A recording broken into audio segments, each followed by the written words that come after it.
इन साथियों, एक बार फिर से आपका स्वागत है टीसी यादव यूट्यूब चैनल पर।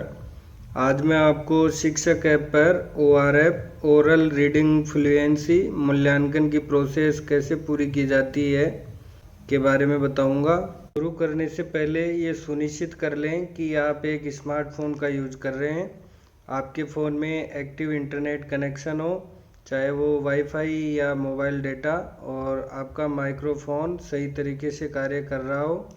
सबसे पहले अपने फ़ोन में शाला दर्पण शिक्षक ऐप खोलें, लॉगिन करें और अपनी शाला दर्पण स्टाफ ID एंटर करें। इसके बाद आपके रजिस्टर्ड मोबाइल नंबर पर एक 4 अंकों का OTP प्राप्त होगा, उसे एंटर करें और फिर सबमिट बटन पर क्लिक करें। होम स्क्रीन पर नीचे स्क्रॉल करें और मौखिक धारा प्रवाह पाठन आकलन विकल्प पर क्लिक करें। अब आपको आपकी कक्षाएं और उनके आकलन की स्थिति दिखाई देगी। डेटा प्रविष्टि शुरू करें पर क्लिक करें। अब नेक्स्ट पेज ओपन होगा, जहां आपको क्लास, सेक्शन और सब्जेक्ट चुनने का ऑप्शन मिलेगा। कक्षा और विषय का चयन करें जिसके लिए आप मौखिक पठन मूल्यांकन लेना चाहते हैं और फिर आगे बढ़ें पर क्लिक करें। इसके बाद 2 प्रकार के छात्रों की सूचियां दिखाई देंगी।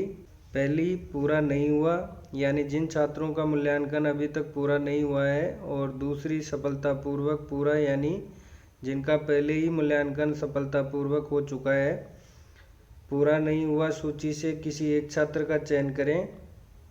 जैसे कि आप एक छात्र का नाम चुनते हैं तो एक पॉपअप खुलेगा जिसमें छात्र का नाम और अन्य विवरण दिखेंगे। यहाँ आपको आकलन शुरू करें पर क्लिक करना है।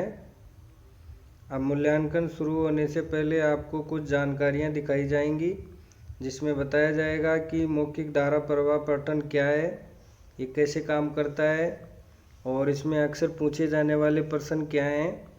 आप इस जानकारी को ध्यानपूर्वक पढ़ें और फिर आगे बढ़ें पर क्लिक करें।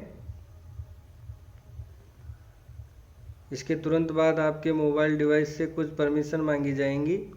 स्क्रीन पर दिए गए निर्देशों को ध्यान से पढ़ें और फिर मैं अनुमति देता हूं या मैं अनुमति देती हूं विकल्प पर क्लिक करें। अब 2 पॉपअप आपके सामने आएंगे। पहला, ऐप को आपके डिवाइस की लोकेशन एक्सेस देने के लिए, और दूसरा, माइक्रोफोन एक्सेस के लिए। दोनों बार वाइल यूजिंग द ऐप विकल्प को चुनें, जिससे आपका मोबाइल मूल्यांकन अनुभव बाधा रहित और सहज बना रहे। अब आप आकलन कैसे करें प्रश्न पर पहुंच जाएंगे। यहाँ दिए गए सभी निर्देशों को ध्यानपूर्वक पढ़ें और फिर आगे बढ़ें पर क्लिक करें। इसके बाद आप धारा प्रवाह पाठन स्क्रीन पर पहुंचेंगे, जहां 3 भाग होंगे, आकलन 1, आकलन 2 और आकलन 3। कृपया ध्यान दें, आकलन 1 और आकलन 2 हर छात्र के लिए अनिवार्य है, जबकि आकलन 3 वैकल्पिक ऑप्शनल है और तभी लिया जाना चाहिए जब आपको लगे कि छात्र को पढ़ने में विशेष कठिनाई हुई है। आकलन 1 की शुरुआत करते समय आप स्लाइडर की हेल्प से छात्र की सुविधा के अनुसार टेक्स्ट का आकार एडजस्ट कर सकते हैं। फिर शुरू करें पर क्लिक करें। अब एक काउंटडाउन के बाद छात्र के सामने अनुच्छेद स्पष्ट रूप से दिखाई देगा। स्क्रीन के नीचे टाइमर चालू होते ही छात्र को पढ़ना शुरू करना चाहिए। छात्र के पढ़ने के बाद रोकें पर क्लिक करें। अब 2 विकल्प सामने आएंगे, पहला सेव करें और दूसरा दोबारा करें। यदि छात्र ने बिना किसी रुकावट के पढ़ा है तो सेव करें चुनें। यदि आसपास कोई शोर था या कोई टेक्निकल समस्या हो गई, जैसे कॉल आ गई, ये रिकॉर्डिंग क्लियर नहीं थी, तो दोबारा करें चुनें। अब आप सेव करें का चयन करते हैं तो आपको रिकॉर्डिंग सुनने का विकल्प मिलेगा।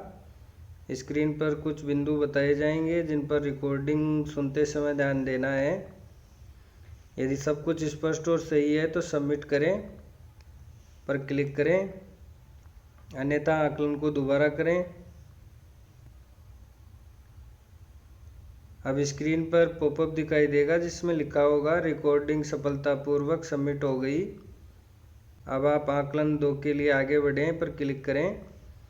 आकलन 2 भी बिल्कुल इसी प्रकार से पूरा करें। आकलन पूरा होने के बाद ऐप आपसे एक प्रश्न पूछेगा, क्या छात्र को अनुच्छेद पढ़ने में कठिनाई हुई? यदि छात्र ने सहजता से पढ़ा तो नहीं, अगला छात्र चुनने पर क्लिक करें।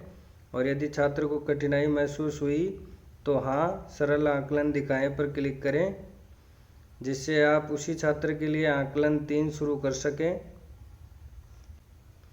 आकलन 3 को भी उसी तरह पूरा करें और रिकॉर्डिंग को सबमिट करें। एक छात्र का मूल्यांकन सफलतापूर्वक पूरा करने और नए छात्र का चयन करें। विकल्प पर चयन करने के बाद आप देखेंगे कि वह छात्र पूरा नहीं हुआ सूची से हटकर सफलतापूर्वक पूरा हुआ सूची में चला गया है।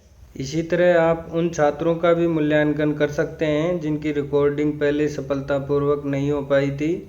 अगर आपको वीडियो पसंद आया है तो सबसे पहले चैनल को सब्सक्राइब करें एंड वीडियो को लाइक और शेयर करना ना भूलें। चैनल से जुड़े रहें। धन्यवाद।